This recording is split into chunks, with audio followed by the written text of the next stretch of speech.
ഭാവിയിലെ ഡോക്ടർമാരെ വാർത്തെടുക്കുന്നതിനുള്ള പ്രവേശന കവാടമായ നീറ്റ് എക്സാം 2.27 മില്യൺ ഉദ്യോഗാർത്ഥികളാണ് 2026 മെയ് 3 എഴുതിയത്.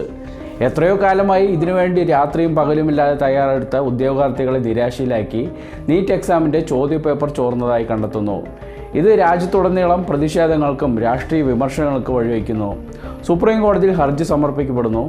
അതിൻ്റെ അടിസ്ഥാനത്തിൽ 2026 മെയ് 12 നീറ്റ് എക്സാം റദ്ദാക്കുകയും പുനഃപരീക്ഷ ജൂൺ 21 നടത്തുകയും ജൂലൈ 16 പുനഃപരീക്ഷയുടെ ഫലങ്ങൾ പബ്ലിഷ് ചെയ്യുകയുമാണ്. ആ റിസൾട്ട് പബ്ലിഷ് ചെയ്യുന്ന സമയത്തും അതിനുശേഷവും ഇന്ത്യയിലെ വിദ്യാഭ്യാസ അഴിമതിക്കെതിരെയും ക്രമക്കേടുകൾക്കെതിരെയും പ്രതിഷേധം രേഖപ്പെടുത്തുന്നതിൻ്റെ ഭാഗമായി കേന്ദ്ര വിദ്യാഭ്യാസ മന്ത്രി ധർമ്മേന്ദ്ര പ്രധാൻ രാജിവെക്കണമെന്നാവശ്യപ്പെട്ട് കഴിഞ്ഞ 20 ദിവസമായി സാമൂഹ്യ പ്രവർത്തകനും വിദ്യാഭ്യാസ പരിഷ്കർത്താവുമായ സോനം വാങ്ചുക്ക് ഡൽഹിയിലെ ജന്തർ മന്ദറിൽ നിരാഹാര സമരം നടത്തുന്നുണ്ട്. അതിന് സപ്പോർട്ടായി CJP പാർട്ടിയും ഒപ്പമുണ്ട്. ആരാണ് സോനം വാങ്ചുക്ക്? അദ്ദേഹത്തിൻ്റെ ലക്ഷ്യം നിറവേറുമോ?